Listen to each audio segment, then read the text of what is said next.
Hi, I am Hadekun Olagbon. Welcome to Here ICT. Thank you for subscribing, liking, and watching our videos. It's been a great experience with you guys. And as usual, we are here to deliver great content for you today. Okay, on this week's motivational video, I'll be talking about dealing with frustration. Now, frustration is not a topic that is so new to us, so I want to take this very fast. Okay, frustration is not something that happens accidentally. Frustration is not something that happens suddenly. Frustration is a state of mind where you're just fed up of everything around you. Now, if you're fed up of everything around you, does it mean that everything around you is not good? Does it mean that everything around you is not productive? Or does it mean that everything around you is bad? No. Frustration is just a state of mind, how you feel about things that are around you. Now, how you feel has now been modified due to what you've been feeling in the past and beginning within yourself. What am I saying? What I'm saying basically is that you're frustrated not because of what happened right now or because of what you're seeing right now, but because of what you've went through before and you failed to experience. Okay, there's a difference between going through things and experiencing them. You people been going through some troubles or difficulties without really experiencing them. Okay, so now the frustration has a build-up process. That's what I'm trying to say specifically. It has a build-up process. It piles up. When you start keeping unpleasant things, unpleasant feelings inside of yourself, you feel that the project, you keep it within yourself. You didn't talk about it to anyone. You didn't experience it. You didn't analyze it. You just keep it within yourself. You did something wrong. You keep doing things like that. You keep it within yourself to get to a point. Okay, to get a particular point where you'll be so tired to get to a point where you can take no more, and at that point you're going to break down. The anger, the guilt, and all of that is going to get at you, and you're just going to get frustrated.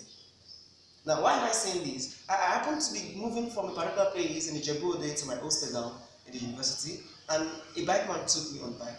Now, I just entered the bike, and the man just kept on talking. I mean, he was so angry, he kept on talking at the top of his voice, but I couldn't hear a thing. He just kept on talking. He wasn't talking to me really. He just wanted to pour his heart out. He was so frustrated. I was like, what's wrong with this man? Then when I tried to listen to his story very well, despite I wasn't really talking to me, he was just talking. Then I realized that what happened was not enough for him to be angry at. It's something so trivial. Then when I looked at the source of his problem, I realized it was frustration. He's going through a lot without experiencing them, and it's getting back at him. Now, the big question now is, can you deal with frustration? Yes, you can. Now, I'm going to take you through 4 simple steps that you can take to deal with frustration. Just 4. Okay? 4 simple steps to deal with frustration. Okay, now, but before you can deal with frustration, you have to understand how it works. Frustration works by piling up unpleasant feelings, anger, and guilt inside yourself. So the longer it takes, the bigger you have the potential to be frustrated. I've been through this before, so that's why I've been able to explain and give you tools that can help you. Okay, so the first thing you must do if you want to get rid of frustrations is never pretend. You see, 80% of people you see out there going out every day, walking out on autopilot, they're pretending as if what is happening to them is not really happening to them. And that is wrong. That is the bedrock, that is the foundation of frustration. Never pretend. Whatever it is you're going through, face it. Yes, I'm going through this difficulty. Yes, I just experienced the failure. Yes, I just experienced the major setback. Face reality. Don't pretend like it never happened. Pretending never helps. Face it. If you want to cry, cry. If you want to feel bad about it, feel bad, to some extent. Feel bad about it so that you can experience it. Feel it. Okay? But whatever you do, don't ever pretend.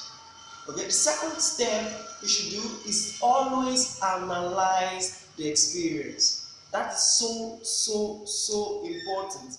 Always analyze the experience. Whatever it is you went through, always analyze it. Always. Don't just keep it within yourself. Whatever it is, if it was a failure, look at it. Where did I go wrong with the project? Where did I go wrong? Okay, what did I do wrong? Okay, how did I go about it? What exactly went wrong? Where? Okay, if it's an experience you feel bad about it, or it's because someone exploited you and you feel so bad about it, look at it. Analyze it very well. Analyze it. Look at it. What happened?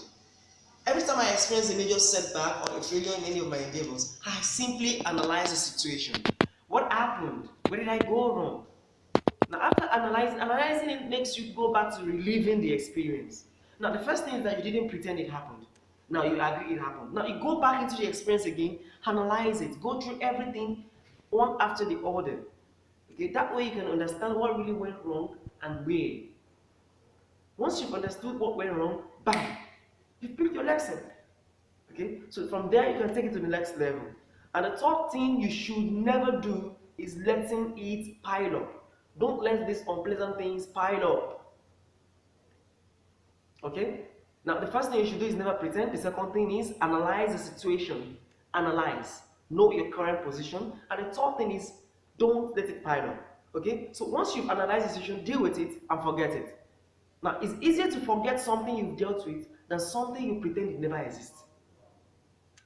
Okay, I hope you get that. It's easier for you to deal with something, sorry, to forget something you have already dealt with and analyzed, than forget something you are pretending it does not exist. It's not possible to forget something like that. So if you want to forget what something, you have to deal with it. So that's why it's important for you to deal with it before you can what? Forget it. So don't let it pile up. In fact, don't refer to it again except if you want to learn or bring up a very, very important point. Don't go back to it. Don't let it pile up. Okay, that's the third thing you should never do. Okay, that is something you should never do. And the last thing is express yourself. You see, that is where we all get it wrong. Most people get it to the third place, to get it to the third point, but the fourth one is where we all make mistakes. We think expressing ourselves makes us feel weaker. No, it is strength. Showing your weaknesses to others is not a weakness, it is a strength. You have the courage to tell others that I'm weak here, can you help me?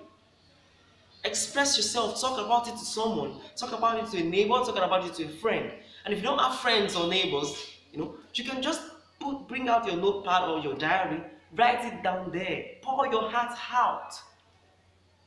I know you might feel very bad about that thing, but pour it out. Pouring it out makes you feel relieved. Makes it easier for you to deal with, okay? Share it with someone, talk to someone about it, or pour it out. Just pour it out. Don't keep it inside of you. So if you can release yourself of the stress, if you can release yourself of the unpleasant feelings, then you feel better. You feel better about it. Okay? So those are the 4 steps you should really consider if you want to deal with frustration.